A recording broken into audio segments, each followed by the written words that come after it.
Boom. Scanning students' rooms during remote tests is unconstitutional, judge rules.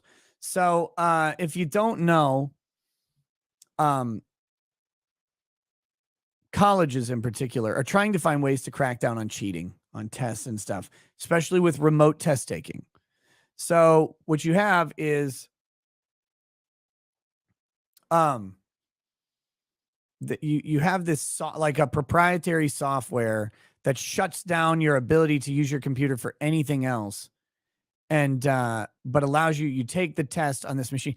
Like they just ignore that you could have another computer right there, like in theory.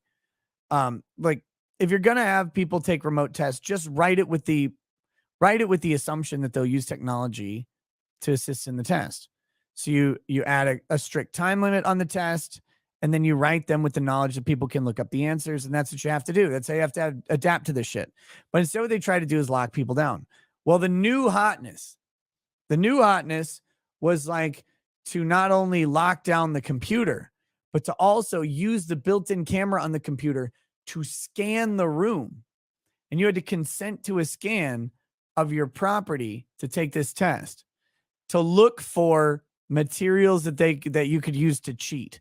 Like I guess another computer, a textbook, something like I don't know, a lawyer standing next to you or something, to look for these materials in your room. That was the new hotness. And some enterprising students said, wait a minute, this is a fucking government. This is a state school. The state doesn't have any probable cause to search my home at all. And they won. What a great argument. Amazing. Here we go. The remote proctored exam that colleges began using widely during the pandemic saw a first big legal test of its own, one that concluded in a ruling applauded by digital privacy advocates.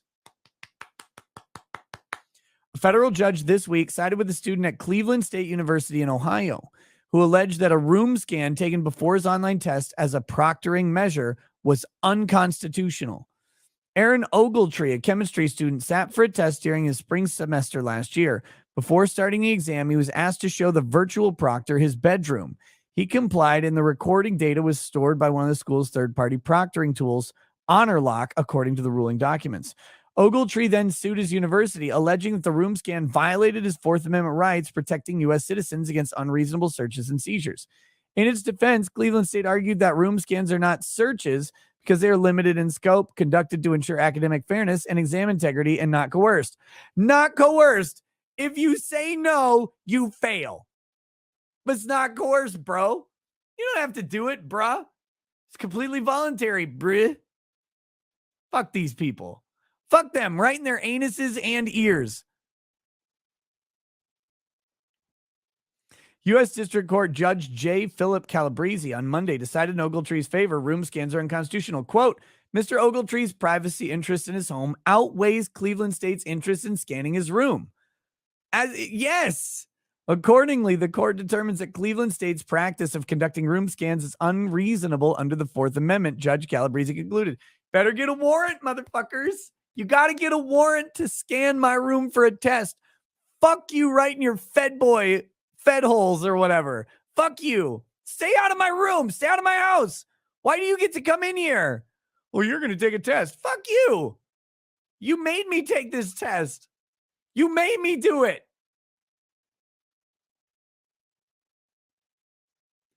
And more importantly, that's the government looking into your life. Well, we're just checking to see if they're cheating. What happens if there's a big fucking bag of meth in the back? Just a big old pile of meth. They report it? I don't know. Maybe they do. The government's now holding a picture. They said the government's proctoring program is holding a picture of this guy's room, a scan of it. So maybe he had to like pick up his laptop and do this thing or whatever. Now the government knows what's in his room. They have no business knowing anything that's in his room. Scan this dick. I would have memes of like dicks and buttholes and everything all in the background, just hidden Easter eggs for them to look at all day. Since 2020, COVID restrictions have forced students to take remote exams. Nope. COVID restrictions didn't force students to take remote exams. Professors and institutions forced students to take remote exams by putting in COVID-19 restrictions. There's a difference. It's actually the opposite. So universities have come to rely on browser plugins and other software from third-party proctor companies to prevent cheating on tests. They made the situation in which they would get to monitor your life. That's what they did. They created a scenario by which the government would have a free look into your fucking life. Fuck the feds. Fuck all of them. This is what they do. Every time they always create the situation to then make it reasonable for them to look at your shit. They don't get to look at your shit just because they created a scenario by which they want to more. Fuck them. Civil rights attorney Matthew Besser, who represented Ogletree, described the decision as a landmark case in a post on his own firm's blog. The case appears to be the first in the nation to hold that Fourth Amendment protects students from unreasonable video searches of their homes before taking a remote test. Great. That's awesome. Definition of a search is in question. No, it isn't. It is not. It is not in question. Stop it. The government looked in your house. That's a search, period. That's it. Government looked in your house. Do they have probable cause plus a warrant or a valid exception to the warrant requirement? That's what they have to have. Always, always, always. The university contested the fact that remote virtual room scans constituted searches. They always do. I had a cop contest that him kicking open a bag because he used his foot was not a search. He used his foot to open a plastic bag and look at the contents inside. And he's like, well, that wasn't a search. I used my foot. I moved the bag with my foot and it opened. That was your goal, was to open the bag. That was why you moved it with your foot. It was a fucking search, you weirdo. Of course it was. They try to argue everything's not a search. What else is the government looking at your stuff if it's not a search?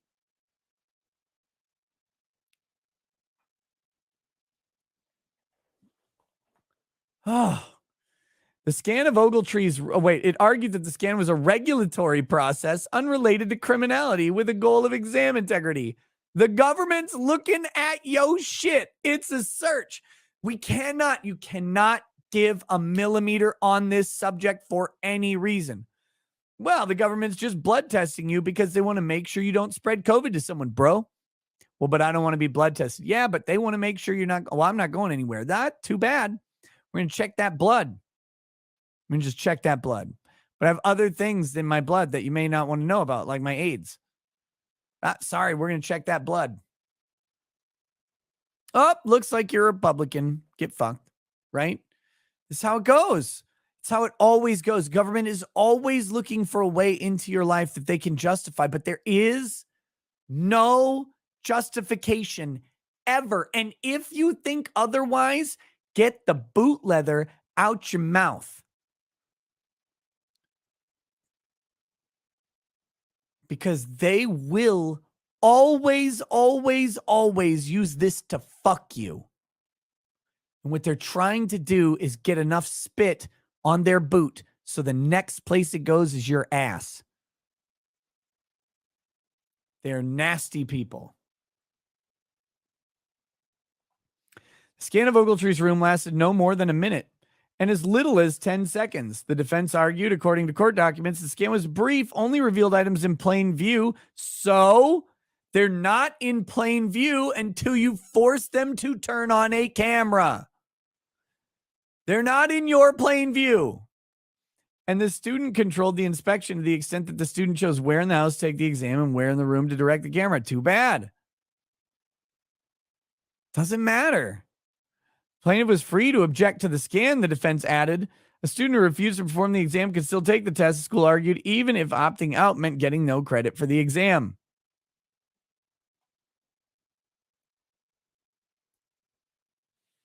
They could still take the test, But they opt out, though. They don't get credit for taking it. But they could still take the test.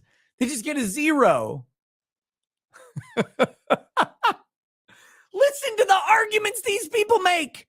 They're serious. They're legit serious. Well, he can still take the test. What grade will he get? Well, 0. He'll fail. No credit. But he could take it. It's not like he had to give up the scan. Judge didn't agree. Room scans go where people otherwise would not, at least not without a warrant or an invitation. Exactly. Nor does it follow that room scans are not searches because the technology is in general public use, Judge Calabresi said. You cannot ever, on the Fourth Amendment, this is one of my passions. You can never give a millimeter on the Fourth Amendment. I don't care how bad or awful anyone is. They will take the Fourth Amendment and wipe your ass with it, and then their own. And then they'll have AIDS, but they'll like it. You can never give them an inch on the unconstitutionality of searches.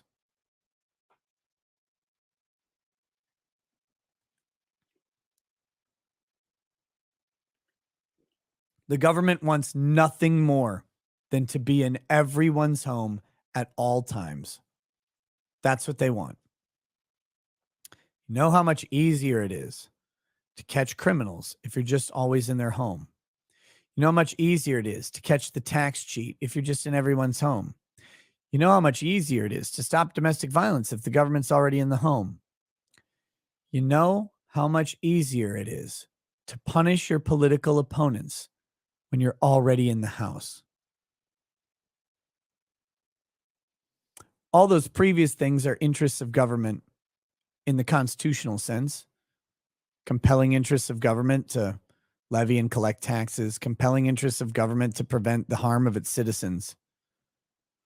But the one they care about, and the one that it will be most nefariously used for, is to control their opposition, to limit their speech, to remove them from the voting pool, and ultimately to retain power. Because the government always seeks to maintain its power.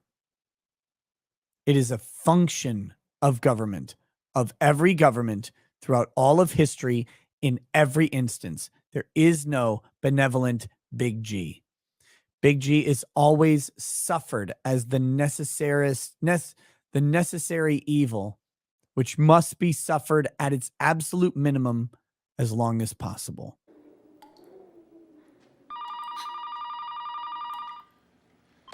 Stop calling me, you Listen to me. We traced the call. It's coming from inside the house. You hear me? It's coming from inside the house.